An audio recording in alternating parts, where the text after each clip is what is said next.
Assalamualaikum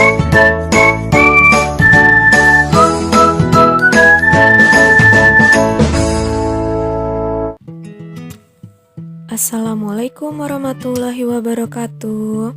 Selamat pagi teman-teman semua. Perkenalkan, nama saya Diah Rizky Nur Khalifah dengan NIM 20204081016. Pada hari ini saya akan mempresentasikan mengenai mata kuliah saya, yaitu mata kuliah pembelajaran TIK dengan dosen pengampu Bapak Dr. Andi Prastowo, SPDI, MPDI. Berikut ini adalah presentasi saya yang berjudul Pengembangan Media Pembelajaran PowerPoint Subtema Keberagaman Budaya Bangsaku kelas 4 MI atau SD. Dalam makalah saya terdapat pendahuluan. Kemudian ada metode penelitian,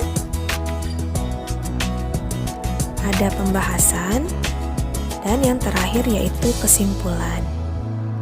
Berikut ini penjabaran dari keempat poin judul besar yang akan saya presentasikan.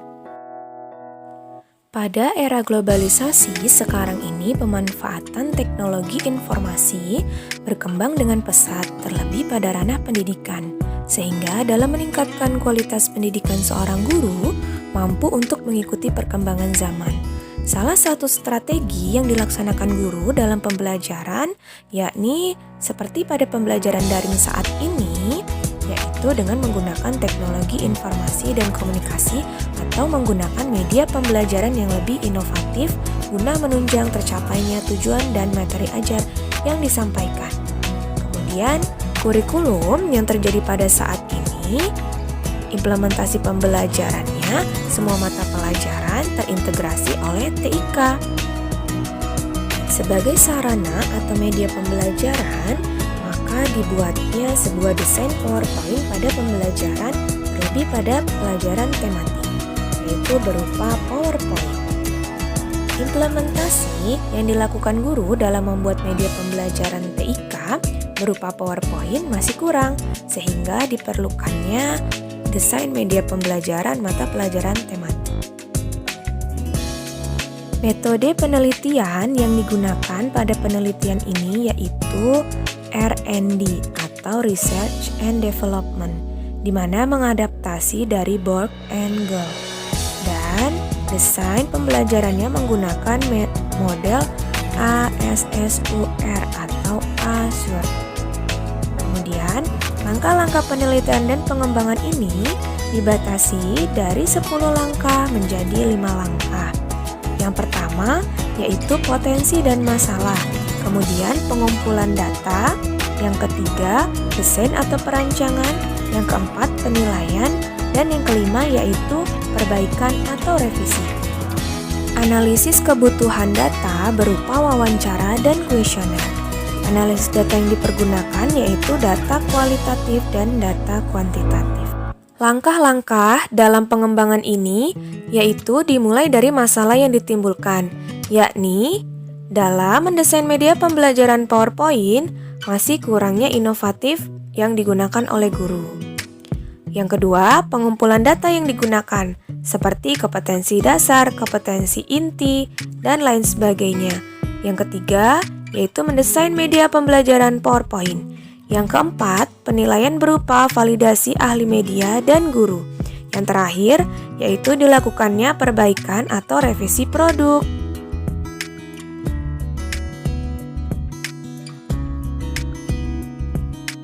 Pada pembahasan kali ini, poin yang pertama yaitu membahas mengenai karakteristik media pembelajaran.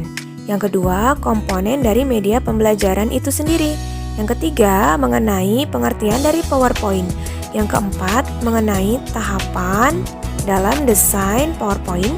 Dan yang kelima, yaitu desain pembelajaran model ASSUR.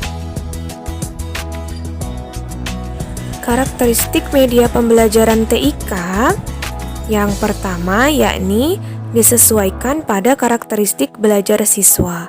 Yang kedua, karakteristik media pembelajaran TK yang lebih spesifik, lebih kepada rangsangan alat indera siswa, seperti indera penglihatan, pendengaran, peraba, pengecap, maupun penciuman yang disesuaikan pada hierarki belajarnya. Komponen media pembelajaran menurut Lenz dan Richard dalam Munir bahwa mengasumsikan ada komponen media pembelajaran yang dapat dilakukan pada pembelajaran digital. Yang pertama, desain atau memilih alat yang sesuai dalam pembelajaran digital. Yang kedua, perencanaan dan pengorganisasian program pembelajaran digital. Yang ketiga, digunakan chunking konten pada materi ajar.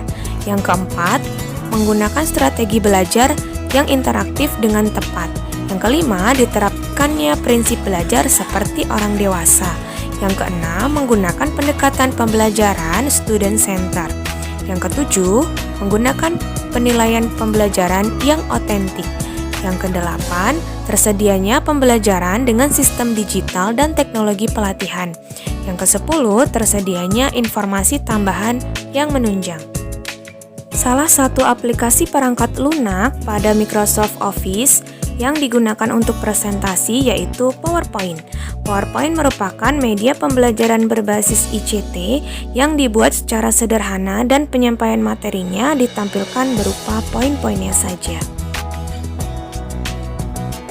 Menurut Susilana dan Riana mengemukakan, terdapat tahapan dalam membuat PowerPoint. Antara lain, yang pertama, identifikasi program. Maksudnya mengidentifikasi pada materi, latar belakang kemampuan, dan sumber informasi pendukung. Langkah yang kedua yaitu pengumpulan data seperti buku paket, modul, dan sumber lain yang menunjang dengan disesuaikan pada tingkatan karakteristik siswa. Yang ketiga, materi yang didapatkan kemudian dilakukan rancangan di PowerPoint.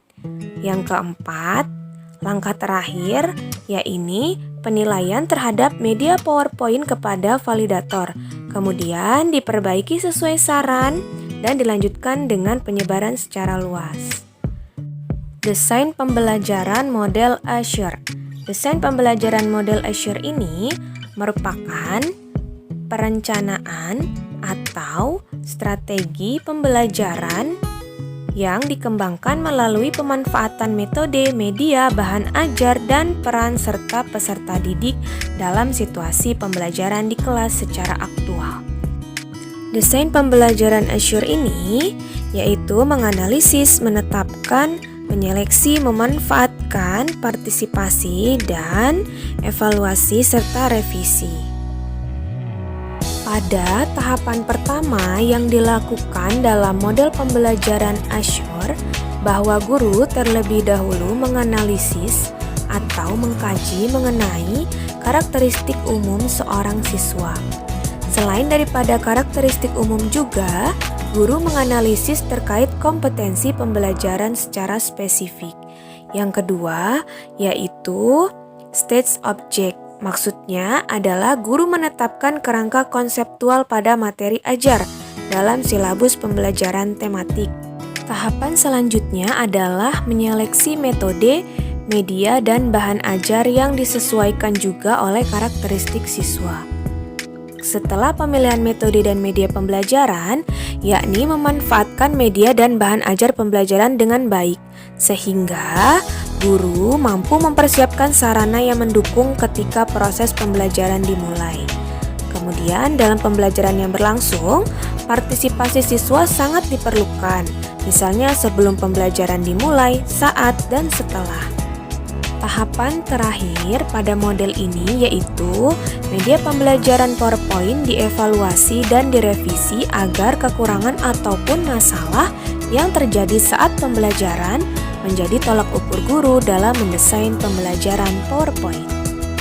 Dari pemaparan di atas, bahwa guru membutuhkan alat bantu atau media pembelajaran berupa PowerPoint. Desain pembelajaran yang disajikan untuk materi pembelajaran sebaiknya aplikatif, seperti diintegrasikan dengan menggunakan model pembelajaran, yakni model pembelajaran Azure yang disesuaikan pada karakteristik siswa. Sekian presentasi yang dapat saya sampaikan. Apabila ada kekurangan, saya mohon maaf. Terima kasih. Wassalamualaikum warahmatullahi wabarakatuh.